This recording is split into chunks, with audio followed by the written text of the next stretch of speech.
Rumors spread round in that Texas town about the old shack called the Range. You know what I'm talking about. Just let me know if you wanna go to that home out on the range. They got a lot of nice stuff there.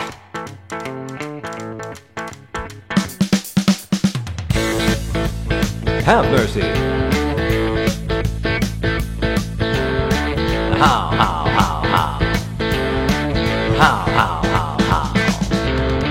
Salut à tous, c'est Eric le coach Galago Musique. Bienvenue sur ce tutoriel pour apprendre à jouer correctement le morceau Lagrange de ZZ Top. Bon, je dis correctement de manière un petit peu hautaine, parce que depuis des années j'entends ce morceau qui est repris dans les buffs. C'est assez rare d'entendre cette partie de guitare jouer avec les bonnes notes. Donc pour les petites infos du titre, vous trouverez ce morceau sur l'album Tres Hombres, sorti en 1973. Et dans la foulée, je vous invite à découvrir le morceau Boogie Chillin' de Johnny Hooker, qui était enregistré en 1948, car il semblerait que Billy Gibbons se s'en soit inspiré pour écrire le morceau qui nous intéresse aujourd'hui. Avant de commencer les explications, merci à Nourdine Mohamed, à Jason Rozak et aux autres Galago fans que vous avez pu voir au début là de la vidéo en toute intro. Donc ça fait suite au petit challenge que j'avais lancé la semaine dernière sur la vidéo de mes 300 000 abonnés. Et donc ça me fait bien plaisir de pouvoir personnaliser un petit peu mon format. Bon allez, j'arrête de causer, je me rapproche, je vous montre comment on fait.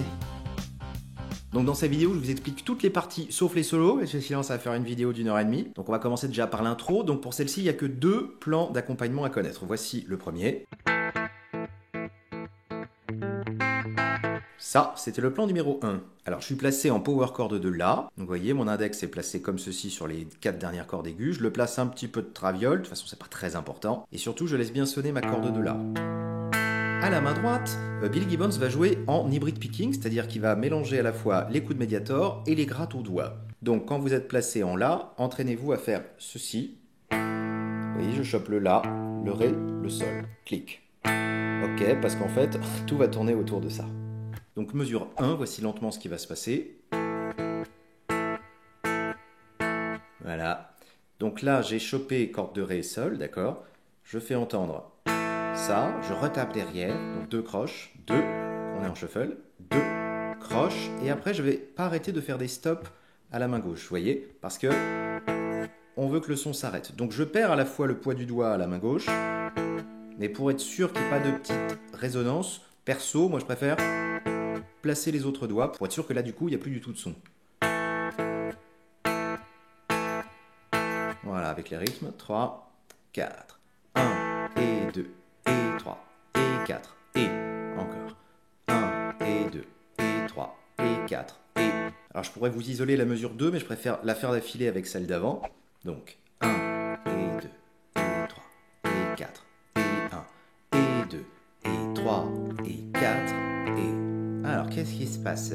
Donc, on part sur le « et » du premier temps, la mesure 2, et on va faire 1 et 2. Je tape ma corde de La. Ensuite, je tire le petit doigt à la main gauche pour faire entendre la corde de Ré, 5e case. Donc, au niveau des temps, on est sur le « et 3. Dès qu'on a fait ça, on rejoue le La.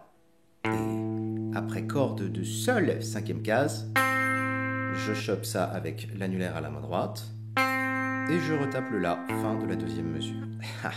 Alors encore mesure 2, 1 et 2 et 3 et 4 et encore 1 et 2 et 3 et 4 et dernière 1 et 2 et 3 et 4 et...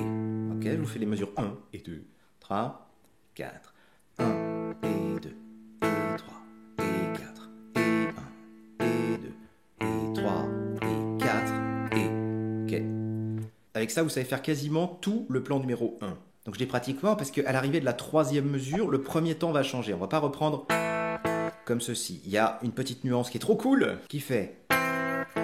D'accord. Donc au lieu de faire 2 fois tic, tic, on va placer le petit doigt à la 5e case du Sol. Je chope les 2 cordes et je tire un petit peu le petit doigt d'un quart de ton. D'accord. D'accord. Encore. Alors, une fois... Ça, faut bien arriver à le choper.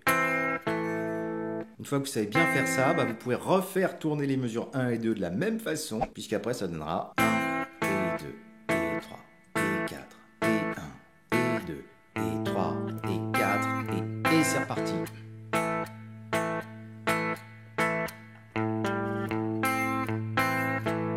D'accord. Donc je joue l'intégralité de ce plan numéro 1.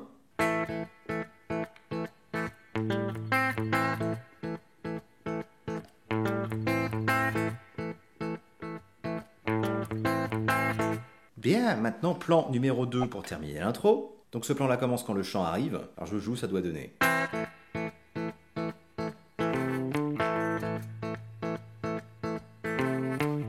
Ok. Alors il faut que ça fasse 1 et 2 et 3 et 4 et 1 et 2. Attention, c'est là, ça change. Alors qu'est-ce qui se passe? On a fait nos bidules comme ça. 2 et 3 et 4 et 1 et 2 et 3. D'accord? J'ai chopé mes deux cordes aiguës. Sur le troisième temps, je tape mon Do, corde de La, troisième case. Ensuite, je tire le petit doigt, cinquième case. Et je fais réentendre corde de Ré et Sol en deuxième case. 1 et 2 et 3, 4 et 1 et 2 et 3, 4 et... Là, c'est vraiment Johnny Hooker. Alors, je vous renchaîne ces deux mesures-là. 1 et 2 et 3 et 4 et 1 et 2 et 3, 4 et... D'accord.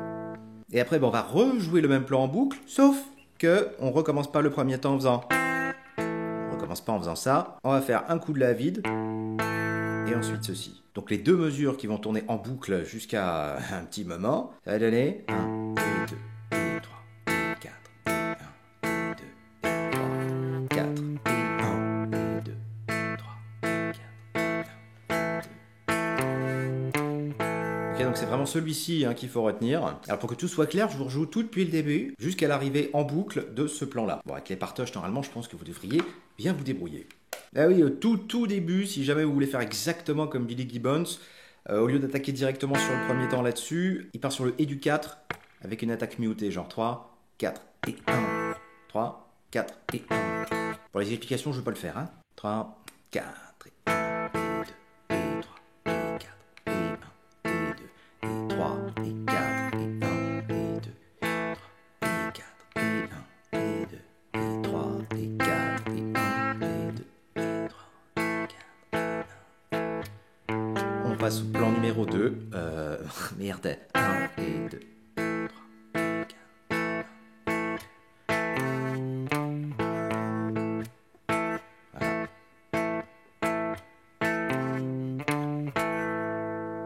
Tout la bonne vitesse maintenant pour que vous entendiez ce que ça donne pour de vrai. 3, 4.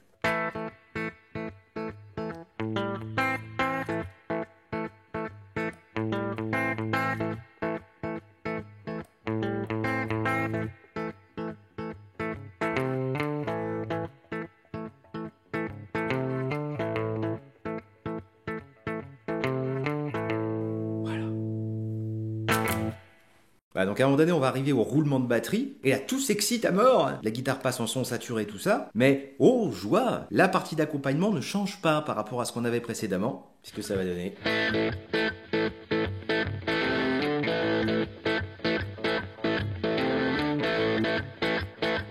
etc. Le bébé truc qui change, et encore bon, c'est que sur la toute première attaque, je vais choper 3 cordes, les cordes de La, Ré, Sol, ok, pour faire entendre le power chord de La.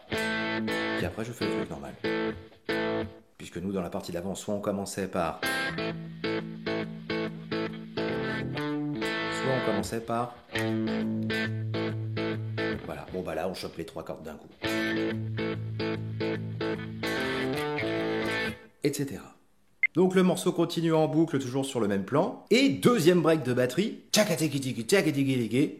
Je fais bien le break de batterie. On change subitement de tonalité, on sera plus en La, mais on va passer en Do. Et c'est là que le solo commence. Et pour accompagner, alors là c'est pareil, j'ai vu plein de façons différentes, mais il me semble que la version de Billy Gibbons donne ceci.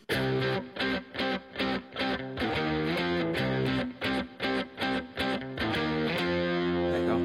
Donc c'est assez bref, vous vous placez en 8, 10, 10, des cordes de Mi, La, Ré, des tiers. Sur la première croche, vous faites entendre La et Ré. Donc là, je jouerai tout au médiator, histoire d'avoir un son bien costaud. Et on va faire Bas, Haut. D'accord, le Haut couvre en fait les cordes de Ré et La. Donc Bas, Haut. Dès que vous avez fait ça, on va retrouver le même principe de je stoppe les temps. Donc là, il suffira juste d'ôter le poids des doigts de la main gauche. Et puis voilà, donc 1 et 2 et 3 suis désolé, ça frise un peu. Hein. 1, et 2, et 3, et 4, et 1, et 2, et dès qu'on a fait ça, clic. On va faire entendre un mi bémol power chord, donc 6 du La, 8 du Ré. Vous faites bien gaffe à ce que l'index bloque le gros mi, et encore mieux si lui, il arrive à bloquer le reste. Comme ça, bon, bah si jamais ça déborde, on n'aura pas des notes bizarres.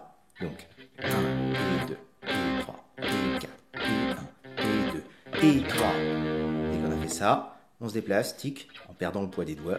1, et on fait entendre un power chord de Fa, donc 2 cases à droite de là où on était. Et on reviendrait au début. 1, 2, 3, 4, 1, 2, 3, 4. Donc vous faites tourner ces deux mesures-là toute la durée du solo. Et comment sortir de ce chorus? Eh bien par ce petit plan trop stylé. On l'aime tous. C'est lui qui fait...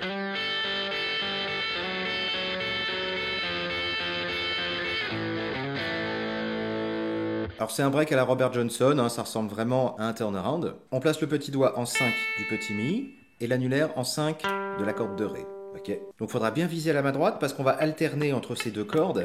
Et comme elles sont un peu éloignées, ça demande une petite pratique hein, pour essayer de trouver justement la bonne distance entre les deux. Donc pour faire la première attaque, on va glisser l'annulaire de 4 à 5. D'accord, dès que ça c'est fait, vous avez fait le plus difficile. On va alterner. Comme ceci. Enfin mieux. 1, 2, 3, 4, 5, 6. 1, 2, 3, 4, 5, 6. Ensuite, c'est comme si lui descendait une case à gauche. Et on refait le même principe. Je vais chercher cette note-là par un petit mouvement chromatique. 1, 2, 3, 4, 5, 6. 1, 2, 3, 4, 5, 6. 1, 2, 3, 4, 5, 6. Après, on va en troisième case. Là, il ne s'amuse pas à refaire le même slide. Il fait juste 1, 2, 3, 4, 5, 6. Donc, 1, 2, 3, 4, 5, 6, 1, 2, 3, 4, 5, 6, 1, 2, 3, 4, 5, 6. Et dès qu'on est rendu là, on se replace en power chord de La, de cette façon en deuxième case, et on va faire. Ça, c'est trop cool. Donc le La deux fois, vide. Ensuite, 3, 4 avec hammer-on, je ne regrette pas la main droite. Et en retour, je fais entendre les deuxièmes cases des cordes de Ré et Sol.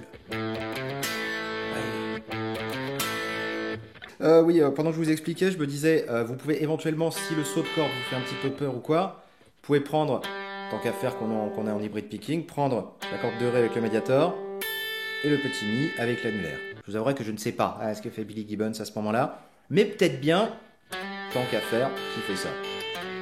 Bref, donc ça c'est la deuxième fois. La fin c'est pareil. Et la toute fin justement de cette mesure-là, on va faire un petit triolet. 1, 2, 3. Et juste après ce 1, 2, 3, on reprendra la méthode d'accompagnement qu'on avait sur tous les couplets. Donc genre la deuxième fois de cet interlude.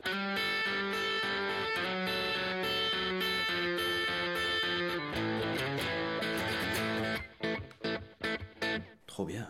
Tout l'interlude et c'est terminé pour aujourd'hui.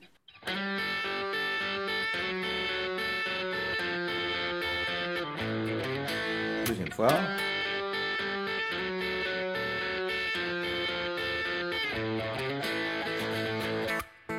Et là on est comme sur l'intro.